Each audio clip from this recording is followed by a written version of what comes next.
Regardez ces informations qui visiblement ont fuité, mais enfin, si la Russie, c'est qu'elle les a laissées un peu fuiter. Le président russe, Poutine, s'est rendu à Sarov, centre de l'industrie nucléaire nationale, berceau de la première bombe atomique soviétique. Il a tenu une réunion secrète, en tout cas elle était hors agenda, qui ne figurait pas à son programme officiel. Il avait environ 10 minutes entre l'aéroport et la maison des scientifiques. Le programme du président était censé commencer. Or, il était absent depuis plus d'une heure. C'est là qu'on a compris.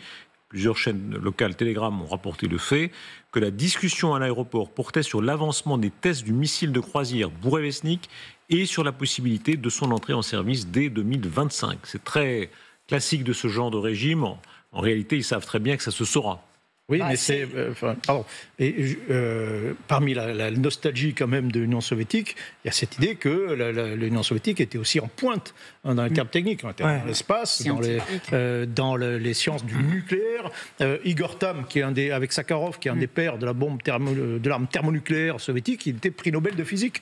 Voilà, ça fait combien de temps qu'il n'y a pas eu de Russes prix Nobel de quoi que ce soit. Mais il faut aussi comprendre le contexte de cette visite à Sarov. C'était en fait pour fêter les 80 ans de la décision des soviétiques de commencer un programme nucléaire. Donc c'était pas juste une réunion qui avait lieu dans le vide. Oui. Et il y avait toute une célébration. Il a invité beaucoup de jeunes physiciens pour lui poser des questions qui lui a permis donc de parler des méchantes élites européennes qui veulent faire la guerre à la Russie. Donc est-ce que c'était finalement pour apprendre que l'essai du Bourevestnik était un flop. Le 14e essai était le 14e échec. Le coup de téléphone, c'était peut-être pour dire, voilà, la grande célébration que nous allions avoir, qui devait avoir lieu, n'aura pas lieu. Donc, moi, je crois qu'il ne faut pas non plus trop lire d'informations et trop se laisser emporter par cette agitation que Poutine veut susciter chez nous. Il veut la susciter. Vous savez, il y a une différence fondamentale entre le signalement nucléaire russe et le signalement nucléaire français, c'est que les Français disent très très peu. Les Russes disent beaucoup. Et le problème avec tout ce blabla en permanence qui sort de Moscou, c'est qu'il finit par perdre sa crédibilité. Alors, il y a le danger avec ça. Il y a le danger que on crie au loup et puis un jour, le loup est vraiment là et tout le monde se fait manger. Mais cette espèce de blabla incessant, plus personne n'y prête attention. Et on ne devrait pas, nous, y prêter attention non plus, parce que c'est exactement ce qu'ils veulent. Enfin, ils prêtent attention, oui, puisque visiblement, on a vu qu'il y a une telle peur. Si la Russie n'était pas une puissance nucléaire, le tour de la guerre aurait été tout différent. Surtout chez les Américains. On se souvient quand même que c'était une des préoccupations de Biden. On ne serait peut-être pas là. Obsédé par ça. Il était obsédé par ça. Woodward a écrit longuement là-dessus. Si les Russes n'avaient pas brandi cette menace, certainement, les Américains auraient été plus peut-être... Je ne sais même pas, en fait. Je ne sais même pas s'il y avait besoin même de le dire. Ça a toujours été une ligne politique américaine depuis la guerre froide. Attention, ménager la Russie, oui, mais ménager l'Union soviétique et la trouille de l'escalade avec l'Union soviétique, c'est un. Mais Biden était vraiment obsédé d'une certaine façon de ce qu'ils disent à Washington. Il était vraiment obsédé par cette question nucléaire en particulier. Pourquoi ce Bourevestnik suscite un tel, visiblement dans sa vision de la grandeur ex-soviétique aujourd'hui russe chez Poutine. Rappelons ce qu'il représente. C'est une propulsion à charge nucléaire, elle fait 12 mètres de long, et ça, on parle de missiles à très longue portée, c'est bien ça Oui, je crois qu'il a une propulsion nucléaire. C'est ça la vraie caractéristique, c'est un missile à propulsion nucléaire. Et donc, qui peut, un rayon d'action qui est presque illimité. Il peut faire le tour de la Terre. Pratiquement, oui, il n'y a pas de propulsion nucléaire, vous avez de l'énergie, tant que vous voulez. Bon, le petit problème, c'est que je crois qu'ils en sont, c'était leur 14e essai, et ça fait 14 échecs. Et il y a eu des dégâts, il y a eu des morts radioactives à chaque fois. Oui, non, il y a eu des morts, ça fait des dégâts. Ouais. Donc, a priori, on n'est pas prêt de le voir voler quand même. Mais ça fait partie de ces armes miracles que les Russes adorent, que Poutine adore en réalité, et qui, pour l'instant, on n'en a pas vu grand-chose. Moi, j'ai pas la moindre idée de savoir si c'est pertinent ou non d'un point de vue militaire, où est-ce qu'ils en sont. En revanche, d'un point de vue politique, c'est assez habile, parce que rien que cette expression de Tchernobyl volant, on parlait tout à l'heure de l'inquiétude des opinions publiques européennes devant une escalade de la guerre. tout le monde se souvient de ce qu'il faisait quand on a appris l'explosion de Tchernobyl. Et donc, effectivement, il y a cette inquiétude face à une escalade. Pardon ? Bon, j'entends Tchernobyl volant, donc j'imagine un missile qui explose au départ. Ah oui. Oui, alors dans ce cas-là, complètement en espérant que, comme d'habitude, les rayonnements s'arrêtent à la frontière. Voilà. Voilà. Elisabeth. Non, cette idée, enfin, c'est vrai que cette idée de Tchernobyl volant, même si je me souviens pas ce que je faisais, mais je pense que j'étais trop petite, mais traitez-nous de vieux, allez Elisabeth. Ça, c'est bas. Regardez, Elisabeth qui nous traite de vieux. J'étais à Kiev. Oui, vous étiez tout près. Moi, je suis tout près, ouais. Non, mais moi, je me souviens, la seule chose dont je me souviens, c'est cette idée que, effectivement, ça n'allait pas au-delà des frontières. Et ce qu'on a compris depuis, c'est que cette menace nucléaire, même si c'est juste la propulsion, ou même si c'est une centrale nucléaire comme Zaporijia, ça fait effectivement écho dans des parties de la population qui ont très peur de ce que pourrait être une sorte de grande bombe qui nous tombe sur la tête. On disait tout à l'heure déjà, quand on parlait des troupes au sol, à quel point l'idée que les Américains sont ou non dans l'aventure change tout. En réalité, on en a l'illustration de manière tout à fait spectaculaire ce soir avec ces révélations du Wall Street Journal. C'est vous qui l'avez tweeté, j'ai vu ça sur votre fil Twitter, Elisabeth, tout à l'heure.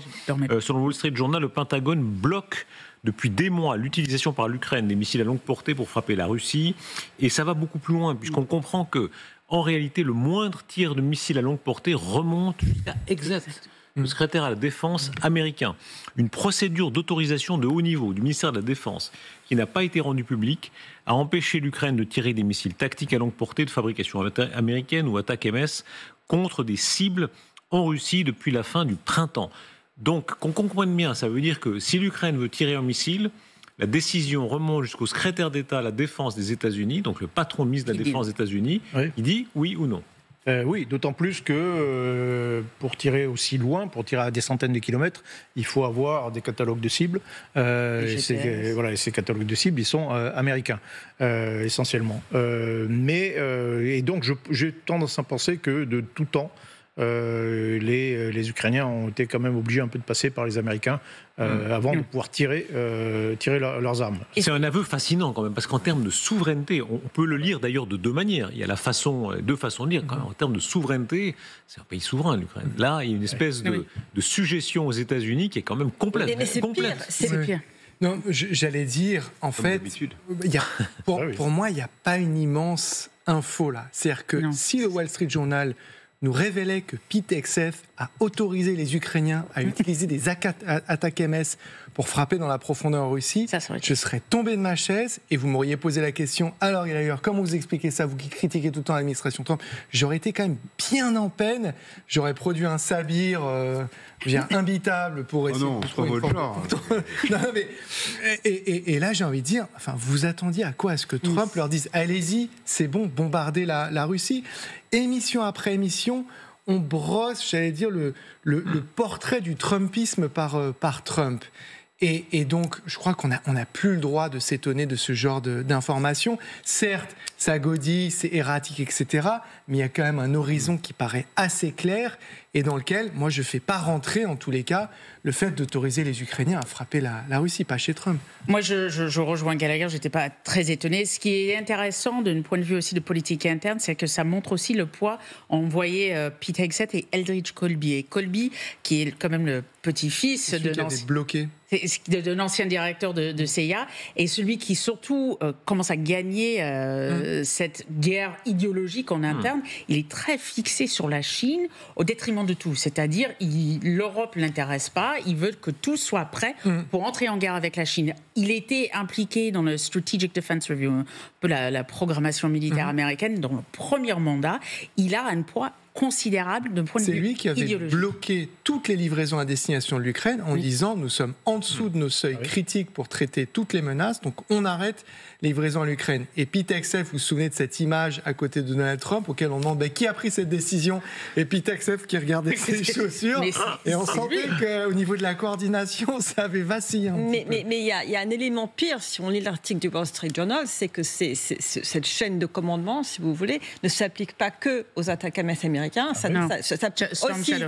au Storm Shadow et au scalp franco-britannique Ils ont parce besoin de qu'ils ont des composants américains. Donc aujourd'hui, nous en Europe, on va dire à Trump, tous fiers, oui, on va augmenter nos dépenses de défense.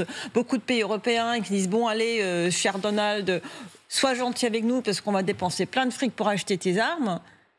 Et imaginons et qu'est-ce qu'on va faire avec ces armes si puis Texas a eu 3 Bourbons de trop, puis me dit bah non, faut pas les utiliser. Mais vous voyez, ça en dit beaucoup quand même sur notre suggestion, parce que, pardon, on aime bien se moquer de Hexet en Europe. On dit, vous savez, il a eu le scandale Signal, comme vous avez rappelé, on dit qu'il a la bouteille un peu facile.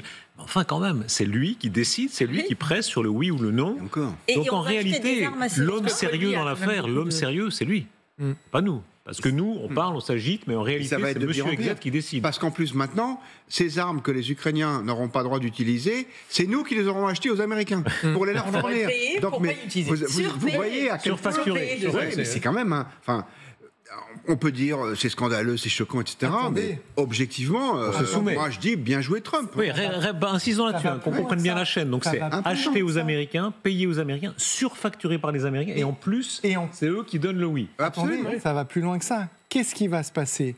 On va les avoir, les troupes au sol, en Ukraine. Et elles seront sous le commandement de qui? Les Américains, oui, c'est vrai. C'est ce qu'ils ont proposé. Attendez, comment c'est possible ça? C'est ce qu'ils ont proposé, on en a parlé. C'est qui les patrons de l'OTAN? Vous y allez sur le sol et c'est nous qui vont gérer. Si c'est une opération otanienne. Mais ce sera une opération ils ont dit même sans opération otanienne. Pas, mais ce sera sous commandement américain. Ce sera une... Regardez, Michel, regardez la vraie nature des Américains. Vous savez, c'est comme dans les comment on appelle ça, les Martiens, les envahisseurs. Ils avaient le doigt spécial ou je sais pas quoi. Lui et elle ne sont pas comme nous. Ce sont deux Américains et ils réfléchissent plus vite comme Américains. Ils disent en réalité, on va nous les chefs. Non mais c'est nous les chefs. Les envahisseurs, oui, voilà. Moi, ils sont parmi nous. Personnellement, en tant qu'Européenne, moi, ça me choque qu'on n'a pas le courage, justement, de dire non. Parce que c'est hier ou avant-hier que j'ai entendu cette phrase d'un responsable américain qui disait « Vous allez donner des troupes, mais on est gentil, on va vous manager, on va vous gérer. » Coordonnées, mais même s'il n'y a pas le drapeau OTAN, ce sera une opération avec des moyens OTAN. De ça, qu'il y a des états-majors OTAN. Et donc, dans un cadre OTAN, et le cadre OTAN, il est commandé par les Américains. Donc, voilà, le patron des forces terrestres de l'OTAN, c'est un Américain. Le patron, d'ailleurs, des forces en Europe de l'OTAN, de toutes les forces de l'OTAN en Europe, c'est un Américain. Est-ce qu'à Kosovo, il n'y avait pas un Français qui gérait justement l'opération à Kosovo, les sorties aériennes? Oui, non, mais après sur l'opération de l'OTAN en Afghanistan, il y avait encore des Français, il y a encore des gens qui commandaient, pas forcément américains. À partir du moment où en Afghanistan on a fusionné avec le Enduring Freedom, l'opération américaine, il n'y a eu que des chefs américains. Et regardez, effectivement, comme vous le disiez, Rubio lui-même, qui aurait dit, c'est Reuters qui le rapporte. Une option serait d'envoyer des forces européennes en Ukraine, très bien, mais de confier leur commandement et leur contrôle aux États-Unis d'Amérique. Surtout leur contrôle. Mais surtout leur contrôle. C'est-à-dire, c'est pour éviter de faire des conneries face aux Russes, par exemple. Donc ça pourrait être d'une certaine façon une garantie pour les Russes à l'intérieur de la garantie de sécurité pour les Ukrainiens. Mais c'est comme le kill switch dans l'avion, c'est-à-dire c'est un kill switch sur les troupes. Vous y allez pas. Oui, ben voilà, non, mais c'est exact. Voilà, c'est cette notion de contrôle. De contrôle technique, de contrôle tactique, etc. Politique aussi.